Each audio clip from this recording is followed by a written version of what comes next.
Apa benar Ahok dipenjara demi stabilitas politik nasional? Kenapa hubungan Ahok dan Jokowi disebut merenggang setelah semua pengorbanan itu?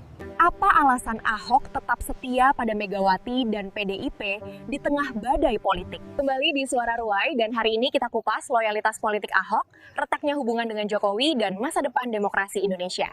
Jangan lewatkan. Pernah kepikiran nggak apa jadinya kalau dua sekutu politik paling kuat, tiba-tiba jadi lawan? Nah, di pembahasan kali ini, kita bakal bedah tuntas cerita pecah kongsinya Ahok dan Jokowi. Tapi, ini uniknya, kita akan lihat semua dari kacamata Ahok sendiri. Jadi siap-siap ya, ini soal aliansi, soal pengorbanan, dan soal kesetiaan yang dipertaruhkan di level tertinggi. Kalau saya nggak dikorbankan, Pak Jokowi mungkin nggak akan terpilih lagi. Ini bukan sekedar statement politik biasa loh. Ini datang langsung dari mulut Basuki Cahayapurnama. Atau ya kita kenal sebagai Ahok. Dia seolah bilang, gue ini pion yang sengaja dikorbanin demi kemenangan Pak Jokowi. Wah, dalam banget kan? Yuk kita coba cari tahu, apa sih maksud sebenarnya di balik omongan ini? Oke, sebelum kita lanjut lebih jauh, ada satu hal yang penting banget buat kita pegang. Cerita yang akan kita bahas ini murni dari sudut pandang Ahok ya. Jadi kita akan lihat semua drama politik ini lewat kacamata dia, berdasarkan apa yang dia ceritakan sendiri tentang gimana kok bisa persahabatannya sama Pak Jokowi sampai hancur berantakan. Oke, kita masuk bagian pertama nih. Kemitraan dan harga yang harus dibayar. Jadi gini, sebelum ada drama pecah kongsi ini, mereka berdua tuh, wah ikatannya kuat banget. Biar kita ngerti kenapa semua ini bisa sampai kayak sekarang, kita harus flashback dulu ke masa-masa emas mereka. Pas mereka jadi duet yang kayaknya nggak bisa dipisahkan. Nah, waktu di Jakarta, mereka ini ibaratnya duet maut. Ada yang bilang kayak good cop, bad cop. Pak Jokowi itu jadi polisi baiknya, yang kalem, yang merakyat, yang enak diajak ngobrol. Sementara Ahok ya kebagian peran jadi polisi jahat, tegas, blak-blakan, nggak ada kompromi. Dan menurut Ahok sendiri nih, kombinasi ini perfecto, jalan banget. Terus boom, semuanya hancur. Cuma dalam hitungan bulan, nasib politik Ahok itu terjun bebas. Dari yang tadinya gubernur petahana, jadi terpidana. Puncaknya divonis 2 tahun penjara. Gila kan? Bahkan lebih berat dari tuntutan jaksa. Nah, disinilah titik balik dari semua cerita ini dimulai. Dan di sini kita balik lagi ke klaim Ahok yang di awal tadi. Buat dia, kasus yang menimpanya itu bukan cuma soal hukum. Sama sekali bukan. Dia ngelihatnya ini sebagai sebuah kalkulasi politik yang dingin banget. Sebuah pengorbanan yang emang harus dilakuin supaya jalan Pak Jokowi buat jadi presiden untuk kedua kalinya itu ya mulus. Oke, kita lanjut ke babak berikutnya. Perspektif dari balik penjara. Penjara itu kan nggak cuma ngurung badan ya, tapi ternyata di situ juga perspektif Ahok berubah total. Disinilah, kata dia, rasa dikhianati itu jadi makin kerasa. Dan di situ juga transformasinya sebagai seorang pribadi dimulai. Sisi personalnya tuh ngena banget di sini. Ahok cerita waktu itu Ibu Mega, ketua partainya, nanya ke dia, "Hok, sahabatmu udah dateng nengokin?" Dan jawaban Ahok cuma singkat, "Belum, Bu." Satu kata belum itu, dalam banget artinya. Luka karena ngerasa ditinggalin demi kepentingan yang lebih besar, yaitu karir politik Pak Jokowi. Tapi ya, uniknya, di tengah rasa ditinggalin itu, Ahok malah nemuin cara buat bangkit lagi. Bukannya makin marah atau dendam, dia malah nemuin apa yang dia sebut sebagai 6 dokter terbaiknya di penjara. Ya, ini cara dia buat mengubah musibah jadi kesempatan buat introspeksi dan memperbaiki diri. Keren sih.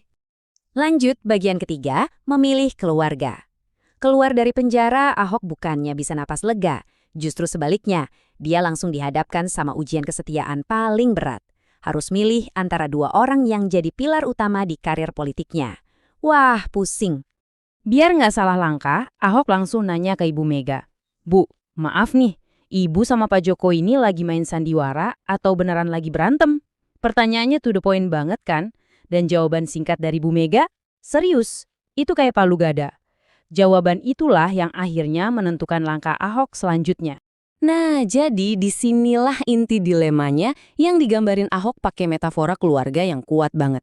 Di satu sisi, ada Ibu Megawati dan PDIP yang dia anggap sebagai ibunya di politik. Di sisi lain, ada Presiden Jokowi yang dia sebut sebagai abangnya. Dia ngerasa dia harus milih, Dan kata Ahok, kalau disuruh milih antara ibu dan abang, ya jelas dia akan pilih ibunya. Oke, kita masuk ke bagian keempat, kenapa sebenarnya dia mundur? Nah, setelah mutusin buat memilih ibu, Ahok nggak cuma diam aja. Dia ngebuktiin pilihan kesetiaannya itu dengan sebuah langkah yang drastis banget, mundur dari jabatannya sebagai komisaris utama di salah satu BUMN terbesar. Ini bukan omong kosong, ini beneran pernyataan sikap. Terus, seberapa besar pengorbanannya? Coba deh bayangin, angka ini ngomong sendiri. Lebih dari 200 juta rupiah per bulan ya. Itulah gaji yang dia lepas gitu aja. Jadi ini jelas bukan cuma manuver politik kan, ini keputusan prinsip yang konsekuensi finansialnya gede banget. Ini nunjukin kalau dia benar-benar serius sama pilihannya. Tapi, ternyata ini bukan cuma soal duit, ada yang lebih penting lagi. Poin utamanya tuh di sini. Menurut Ahok, kalau dia tetap di posisinya, itu sama aja dia ikut mengesahkan narasi yang tujuannya buat ngegembosin partainya, PDIP. Jadi, ya dia mundur itu sebagai cara buat ngebela rumah politik yang udah membesarkan namanya. Dan kita sampai di bagian terakhir, sebuah peringatan untuk masa depan. Jadi kisah pribadi Ahok ini menurut dia bukan cuma soal masa lalu doang.